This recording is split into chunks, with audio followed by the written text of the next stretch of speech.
Les exportations d'acier et d'aluminium vers les États-Unis sont maintenant frappées depuis minuit de nouveaux tarifs douaniers, 50 Laurie, au Lac-Saint-Jean, au Saguenay, ça doit être pratiquement le seul sujet de conversation, ces nouvelles taxes. Effectivement, parce que l'industrie est très importante dans notre région et comme vous le disiez, le décret qui a officiellement été signé hier, un peu après 17 heures, ce n'est pas la première fois que Donald Trump y va d'une telle menace. On se souvient, en mars dernier, ça avait été le cas, mais finalement, il avait fait marche arrière. Donc, cette fois-ci, 25 qui se rendent à 50 tout ça au nom de la sécurité nationale. Et évidemment, ça amène une grande incertitude dans toute l'industrie, tant auprès des transformateurs, des exportateurs et bien sûr les travailleurs qui se demandent jusqu'à quel point ces décisions vont avoir un impact dans le fonctionnement des usines. On suit le tout de très près parce qu'on veut minimiser les impacts, s'assurer qu'il n'y ait pas d'impact sur les gens qu'on représente. Mais c'est au day-to-day, là. Tout ce que je peux dire aux gens, c'est de nous laisser travailler, nous faire confiance. On va faire tout ce qui est en notre mesure pour éviter des mises à pied. Le gros problème, c'est que la majorité de ce qu'on produit s'en va vers les États-Unis. Est-ce que ça va être de l'envoyer ailleurs? Encore là, la question revient. C'est des possibilités. Donc, le président qui a rencontré aussi les dirigeants de Rio Tinto qui, eux aussi, se trouvent dans un certain brouillard. Quant au syndicat des métallos, il estime que la hausse des tarifs va avoir un impact direct, en fait, une nouvelle augmentation des biens transformés. Bon, on misait beaucoup sur cette rencontre entre Dominique Leblanc et puis Howard Lutnick, là, son homologue du côté américain, mais ça n'a donné aucun résultat, ça.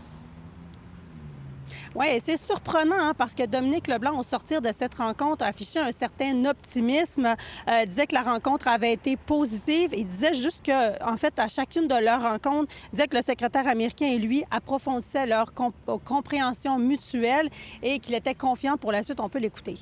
Évidemment, on a fait part de nos inquiétudes quant à l'augmentation.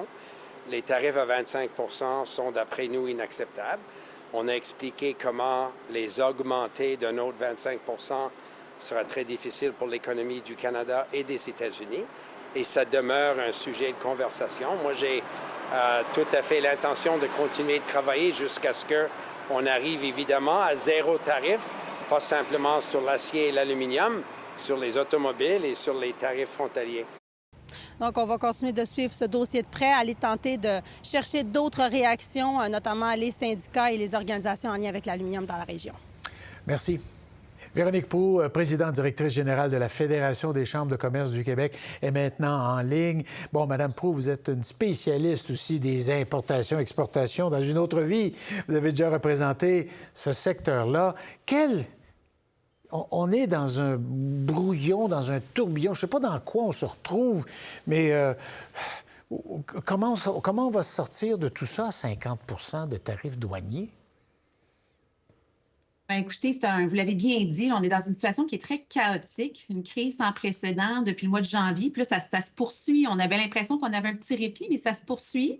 Écoutez, à 50 c'est très, très difficile pour la plupart des exportateurs, notamment les petites et les moyennes entreprises qui sont dans la transformation de l'aluminium, qui utilisent des composantes d'acier ou d'aluminium dans leurs produits parce qu'elles aussi, elles sont assujetties à ces tarifs-là lorsqu'elles exportent. C'est clair, quand elles arrivent aux États-Unis, à 50 de plus, elles ne sont plus concurrentielles avec leurs concurrents américains.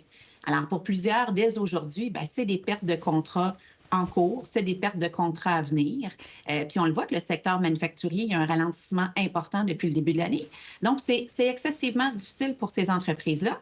Puis à ça s'ajoute, vous le savez, cette semaine, le gouvernement du Québec va certainement faire passer le projet de loi 89 sur l'énergie, 69 sur l'énergie plus tôt.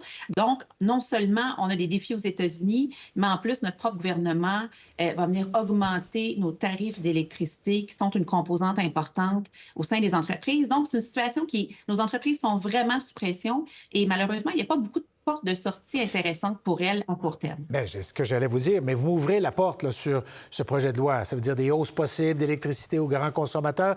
Qu'est-ce que vous recommandez spécifiquement? Diriez-vous, bien, écoutez, s'il faut payer, on paiera un jour, mais aujourd'hui, ce n'est pas le temps de nous charger davantage. Est-ce qu'il y a possibilité d'avoir un délai avant que ça entre en vigueur?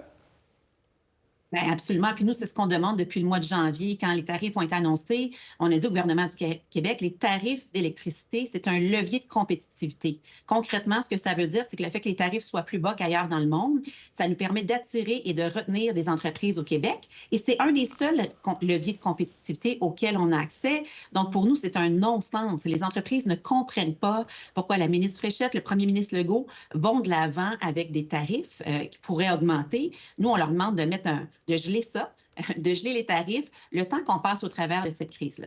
Mais je vous dirais, il y a les tarifs, mais au-delà de ça, c'est très clair que nos gouvernements doivent accélérer le pas sur les leviers sur lesquels ils ont du contrôle. On parle des contrats publics, privilégier le contenu local. On parle d'aplanir les barrières au commerce interprovincial. Ça nous prend une meilleure utilisation de nos ressources naturelles. Donc, le sentiment d'urgence, là, il habite beaucoup les entreprises, mais il doit habiter les gouvernements aussi pour qu'ils mettent en place des changements qui vont avoir un impact concret sur nous dès aujourd'hui. Puis le pire, c'est que ça touche des gens qui fabriquent des choses ici même, parce que je pense juste à la canette de bière, je pense aux microbrasseries qu'on va aller visiter en fin de semaine et en tourisme. Bon, tout va bien jusque-là, mais l'aluminium part et il est frappé parce qu'on a besoin, je sais pas, du couvercle ou de la capsule là, pour ouvrir. Ça revient, ça rentre aux États-Unis et ça revient ici. Ça. Fait qu'il y a plein de produits comme ça qui vont aussi nous coûter plus cher à nous, sans même qu'on ait de contre-tarifs sur les produits américains. Absolument. Vous avez tout à fait raison. Nos chaînes d'approvisionnement sont intimement liées. Et là, c'est tout le monde qui exporte aux États-Unis. C'est pas juste le Canada. Hein. Tous les pays qui exportent aux États-Unis, l'acier et l'aluminium vont être touchés. Fait que globalement, ça va nuire à notre économie, mais ça va nuire à la leur aussi. Les prix vont augmenter et on devrait voir que l'ensemble de nos industries vont être impactées. Mais vous avez soulevé un point intéressant. Le gouvernement canadien n'a pas encore annoncé de contre-mesures tarifaires et on lui demande aujourd'hui, on demande au premier ministre Carney de ne pas prendre cette voie-là. Parce que les contre-mesures tarifaires, même si ça semble une bonne réponse, puis ça prend une réponse aux tarifs américains, c'est ce qui fait le plus mal à nos entreprises. Alors ça, on demande au gouvernement de ne pas aller dans cette direction-là, ou du moins de ne pas faire du dollar pour dollar, parce que c'est ce qui nuit à nos petites, moyennes entreprises partout à travers le Québec. Dites-moi, voyez-vous des entreprises ou des secteurs, puis je pense que je vais terminer sur une bonne note, peut-être que c'est ma nature, des entrepreneurs au Québec disent « Attends un peu, je pourrais frapper la fameuse canette de bière ou je pourrais modifier cette tige d'acier, faire ça ici. Peut-être que je peux avoir un quart de soirée pour faire ce genre de travail-là. » Voyez-vous ça aussi? C'est trop un tourbillon pour qu'on investisse dans des surfaces d'usinage et d'outillage?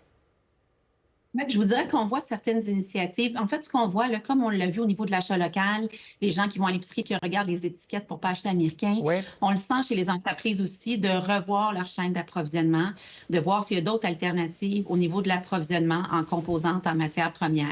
C'est clair qu'une chaîne d'approvisionnement, on ne peut pas la réinventer du jour au lendemain. Ça va prendre des mois, des années, mais c'est là où il y a un travail qui peut se faire avec les gouvernements pour voir quels sont nos secteurs prioritaires, quels sont les secteurs critiques où on aimerait diversifier nos sources d'approvisionnement puis d'investir ici pour développer cette capacité-là.